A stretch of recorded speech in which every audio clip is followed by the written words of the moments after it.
Saat ini, kita hidup di era teknologi yang semakin canggih. Salah satu teknologi yang sering digunakan bahkan dalam kehidupan sehari-hari adalah internet.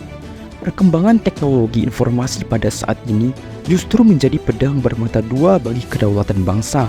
Di satu sisi, dapat berdampak positif bagi kemudahan manusia, namun di sisi lain dapat menimbulkan berbagai ancaman bagi pertahanan negara. Salah satu aspek utama dari keamanan nasional adalah infrastruktur yang kritis. Indonesia dengan perkembangan infrastruktur teknologi informasinya menjadi sasaran empuk bagi serangan cyber yang dapat merusak sektor-sektor vital seperti energi, transportasi, dan telekomunikasi.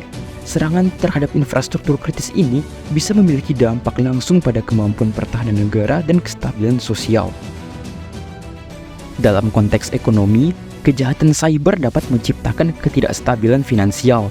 Serangan terhadap lembaga keuangan, perusahaan, dan pelaku ekonomi dapat menyebabkan kerugian finansial yang signifikan. Data pribadi yang dicuri, pembajakan keuangan, dan serangan ransomware menjadi ancaman serius bagi kelangsungan ekonomi Indonesia. Dengan menghancurkan fondasi ekonomi, kejahatan cyber menjadi sebuah instrumen yang dapat digunakan untuk melemahkan kedaulatan finansial suatu negara. Data sensitif pemerintah menjadi incaran utama para pelaku kejahatan cyber. Kebocoran data dan serangan terhadap sistem pemerintah dapat menggoyahkan kedaulatan politik dan kepercayaan masyarakat terhadap pemerintah. Data yang dicuri dapat digunakan untuk kepentingan politik dan memanipulasi opini publik. Upaya perlindungan terhadap kedaulatan Indonesia tidak dapat dilakukan secara terisolasi. Kerjasama internasional dalam pertukaran informasi keamanan cyber dan peningkatan kapabilitas pertahanan cyber menjadi krusial untuk melawan ancaman ini. Dalam menghadapi kejahatan cyber, kesadaran masyarakat juga menjadi kunci.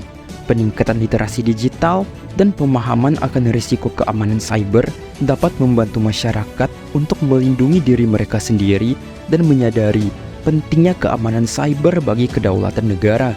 Sosialisasi, edukasi, dan pelibatan masyarakat dalam upaya perlindungan cyber dapat membangun pertahanan yang kokoh terhadap ancaman ini. Sebagai negara yang tengah menghadapi perkembangan teknologi yang pesat, Indonesia perlu mengambil langkah-langkah proaktif untuk melindungi kedaulatannya dari ancaman kejahatan cyber. Upaya ini harus melibatkan sektor publik dan swasta, serta melibatkan kerjasama internasional untuk menciptakan lingkungan digital yang aman dan kokoh.